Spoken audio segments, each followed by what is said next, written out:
Welcome back to the channel. Today I'm going to be telling you some of the things I like about my 2020 Mahindra Roxor. I'll be doing a little comparison between my 2018 and my 2020. This is just my opinion on the Mahindra Roxor and the things I do and don't like. One of the things I don't like about my 2020 is I bought it with a lift kit. I bought it with a lift kit because I was wanting to put bigger tires on it and all. I'm still going to do that, but it come with the factory lift on it from Roxor. I'm still going to put bigger tires and all on it, but the lift is a fair amount stiffer than the factory springs. And I'm going to lift it more than this lift is already. I would have been better off to buy just a factory height Roxor and put a spring over set on it, because what I don't like is the stiffness of the lift springs. It makes it where it don't cover ground good, like uneven ground, like ditches and terraces. And I did take the sway bar completely off. It's no longer on there, and that helped a bunch. But my 2018 Roxor would go places where my 2020 wouldn't go. I could have it in two-wheel drive with no sway bar on the front and go places where my 2020 would not go with the sway bar and four-wheel drive. Other than the lift, my machines was pretty well the same. I got them the same color. One was a 2020, one was a 2018. In fact, if you've seen my other videos, you will recognize the windshield in the back and the roll bar and all that come off the 2018. I like the way I had it set up, so I just swapped all that off, put the 2020 roll bar and all that on the 18 when I got rid of it. It's got the 2018 grill in it. I'll put a picture up somewhere, show you the difference between a 2020 grill and a 2018. I didn't like the 2020 grill. I mean, it's not as bad as it could be, but I like this better, so I swapped it out. I don't know if you can tell in the camera, but there is a slight difference in the color. So, I mean, but this thing stays dirty 360 days out of the year, so I'm not really worried about it. It's not really noticeable from a distance, or I mean, even at 6 or 8 foot, you're like not real sure if your eyes is playing tricks on you or what. But yeah, I swapped that out. Swapped out the roll bar and all, and put my Jeep windshield. That's just a regular CJ7 Jeep windshield that I put on there. Like I said, it don't have the sway bars on it. But other than the lift, and that's just my preference. I'm not saying that the lift is bad or anything. I'm just saying that if I had it to do all over with, I wouldn't have got one with a lift on it. All right, same with 2018 as the 2020. I like the durability of the turbo diesel. I like the boxed frame. I like the straight axle front end. I like the amount of weight you can carry in the back of these things. If you can stack it in there, it's pretty well gonna tote it. I'll put some pictures in. I've got a spray rig that I put in the back where I spray my fence rows and stuff. Got an electric pump that hooks up to my battery, so I can go around spraying my fence rows. It's a 60-gallon tank, and it's all me and my 18-year-old daughter can do to pick it up, to load it up in the back with it completely empty. And then you got add 60 gallons of water in it, and so I mean, it ain't light. But in one of the pictures I'll show you, I've got 22 sacks of seed, a sack of dog feed, and a sack of corn in the back of this thing, and it's just barely squatting. We was putting out some seed to on the cow pasture for winter grass. So, but I like the way they tote the weight. They come with 16-inch tires on them, tires and wheels. I've got 15s on mine right now, but you know, you run in automotive vehicle tires and wheels, so it's not like a side-by-side with a little 2 or 4 ply tire. Whenever you put some weight on it, you know, it don't go down the road and all squirrely and all. You can go on, do whatever you need to do. Another thing is, it looks like a Jeep and all, it looks like an old Jeep and all, but the 79 that I had, you put weight in the back of it, the springs was so soft that it would just go down the road, and it was a handful. It was just like it was turning wrong side outwards. This one doesn't do that. It's a lot stiffer. It's a lot more rigid or whatever, you know what I mean? As you can see, I don't have no tail lights. I use this thing hunting and stuff, and if I can get it mashed in between 2 trees, I usually go on with it, you know. But I had a tree come down through here and just take off my tail light, and I mean, that's not a Roxor deal, that's a me deal. So we end up taking these off and just cutting a hole and inserting a trailer light in there, LED bulbs or something. All right, you've seen the back end. The lights are off of it from me, you know, going through the trees and all hunting. The front end, I don't know how it's even still noticeable. I'll go through places. Well, you see behind me, like I'll drive right through the middle of any of this, and all that shrub brush and junk, these hedge bushes and or yopons. You got sweet gum saplings, you got taller trees, whatever. If it'll ride it down, I'll ride it down. And I don't understand how I haven't rolled the fenders up and under the tires, or up to the tires, because it hasn't had a bumper on it the whole time. I took the bumper off and put on my 18 whenever I got rid of it, so it's never had a bumper on it for very long. And apparently these fenders are pretty solid, you know, pretty durable. Yes, I did get it in a bind with my 38s, and one of the lugs caught and rolled this fender just a little bit, so I'm missing a little bit of paint. But like I said, I've got it to use. I'm not worried about too much about cosmetics. You know, I don't want to just crater it real bad. But another thing I like about my Roxor is how simple they are. If you got any kind of mechanical or carpenter skills, anything, I mean, if you're mechanically inclined, you can fix you up a little heater core in them. You don't have to buy the stuff from Roxor. You can rig your own stuff up. Putting winches on them, bumpers on them. If you know any little bit about welding or fabricating, I mean, to me, that's one of the fun parts about owning one, is being able to make it your own. Whether you go out and buy all aftermarket parts or you do it yourself. I see some guys on the Mahindra page, Mahindra Roxor enthusiast page, and man, they building cabs and all out of plywood, doors, half doors. They'll take and put a half door, build a frame over that, put them a plexiglass window in it. And some of these guys are skilled, you know. I mean, it looks good. It don't get cold enough down here in part of Texas I'm in to really justify doors.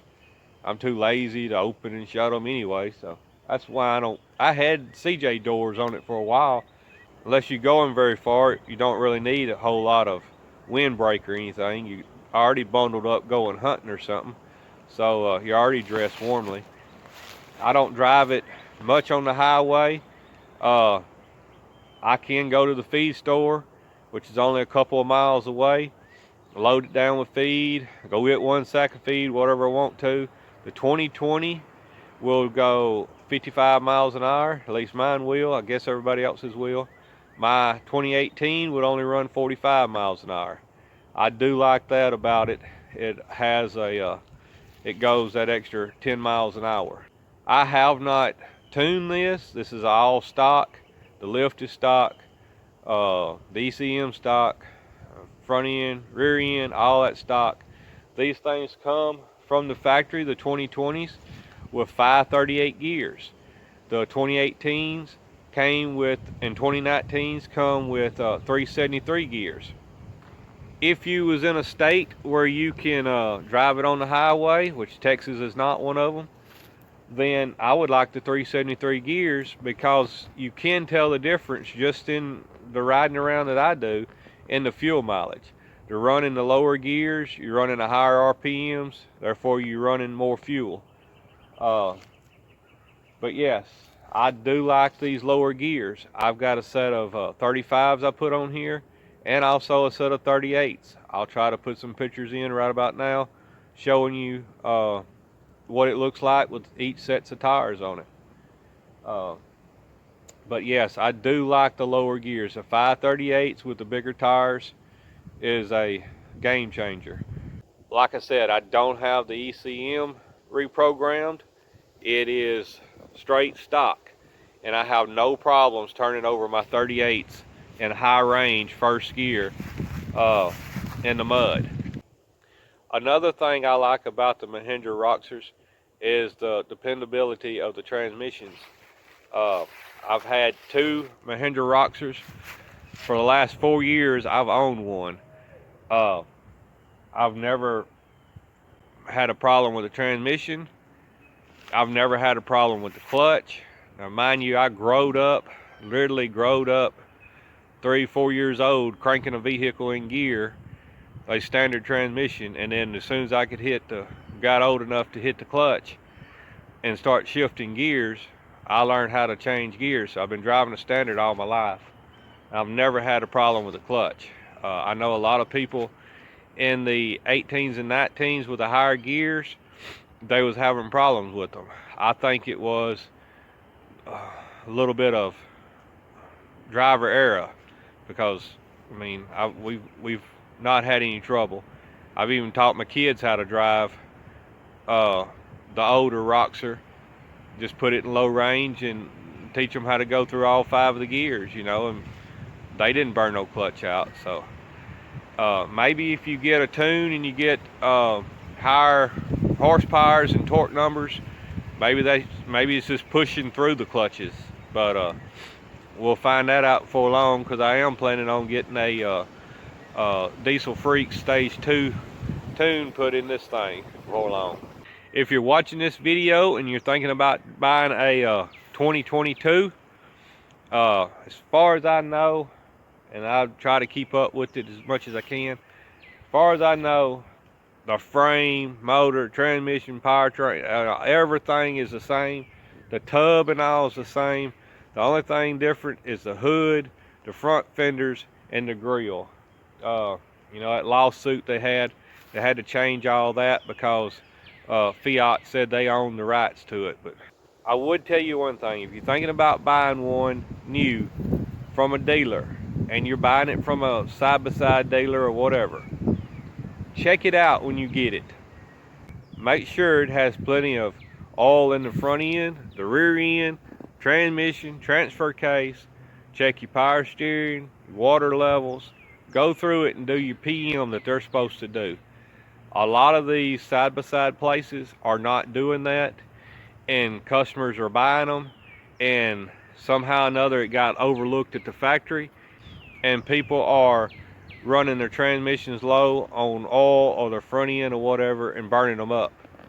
Yes, it's under warranty, but right now parts are hard to get, and they're paying 3 and 4 notes before they finally get their vehicle back. Got 100 miles on it, or 300 or 400 miles on it whenever it went out, and it never should have went out to begin with, because the dealer was supposed to do the proper PM before it ever got put on the showroom floor to be sold. After owning a Roxor for the past right at 4 years, like 3 years and 9 or 10 months now, had an 18, now I've got this 2020. Would I buy another one? Definitely.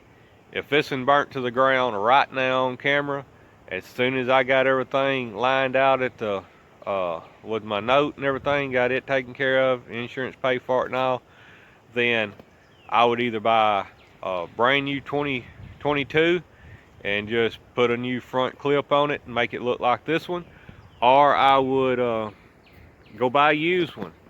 There's a lot of people out there that have spent lots of money on these things and either are falling on hard times and having to sell them, or just, I don't know, just got it fixed and then decided to sell it. So, but they're selling them like for what they give for them before they put all the modifications on it. I mean, there's people putting bumpers and winches and cabs and windshields and blinkers, blinker switches and air conditioners and heaters and back bumpers and lift kits and all, and they're selling them for $18,000-$19,000.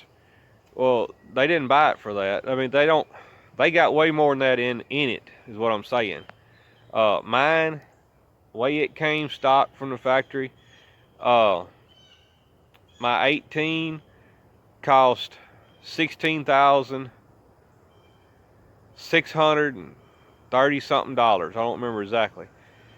But this one here cost $16,300 and around $20 or $30. It was like $300 cheaper than my 18. And that's with the lift. So yes, I would definitely buy another Roxor if something happened to this one. One of the things I like about them is the whole inside is covered in bed liner. I have never scraped off my bed liner. I throw metal T-post in here. You see my saws in here. I got chain in here. Load my dogs up in here. When we haul firewood in here, if you can stick it in here, I've hauled it, and neither one of my Roxors have I peeled the bed liner off. It's bed liner all the way through and through, inside, floorboard, everywhere. You see mine's dirty. I said I bought mine to use. I didn't buy it to keep it clean and pretty.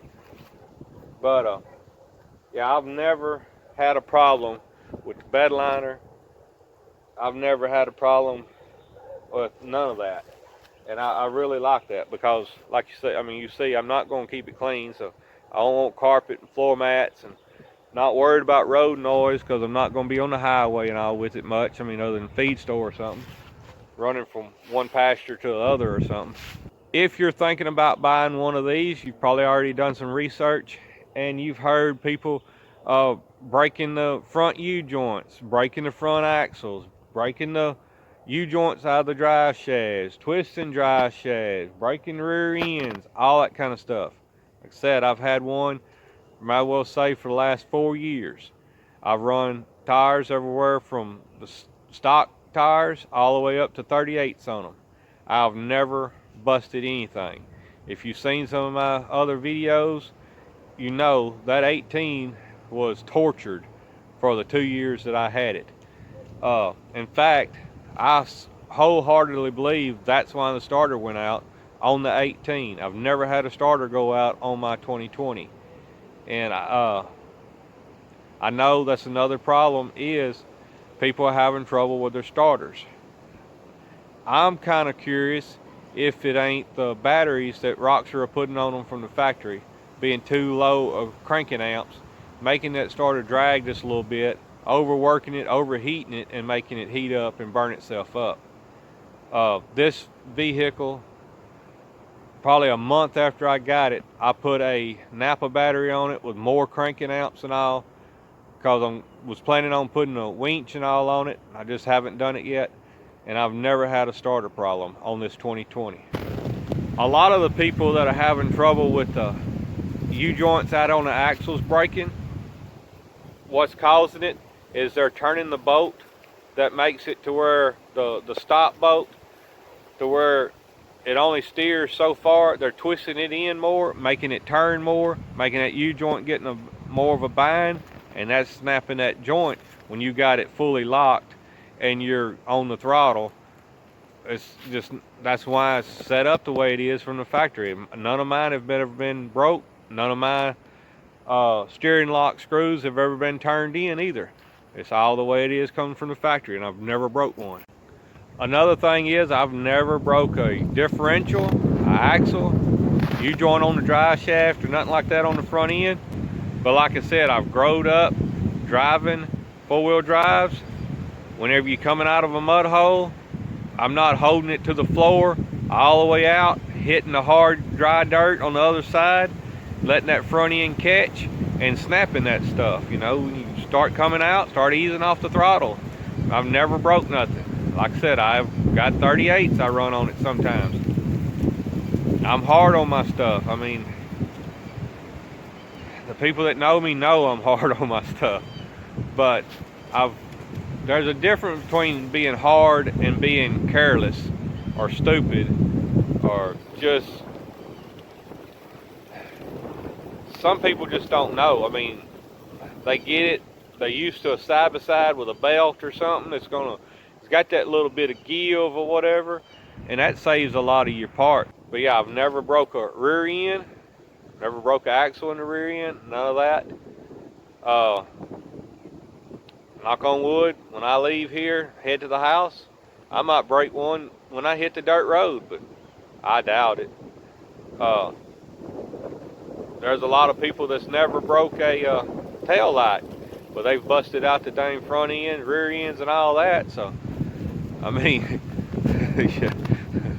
who's to say who can't drive? I mean, they might tell me I can't drive because I can't wedge this thing in between two trees without busting out tail lights, but I've never broke a front end or a rear end or axle, U-joint, or none of that.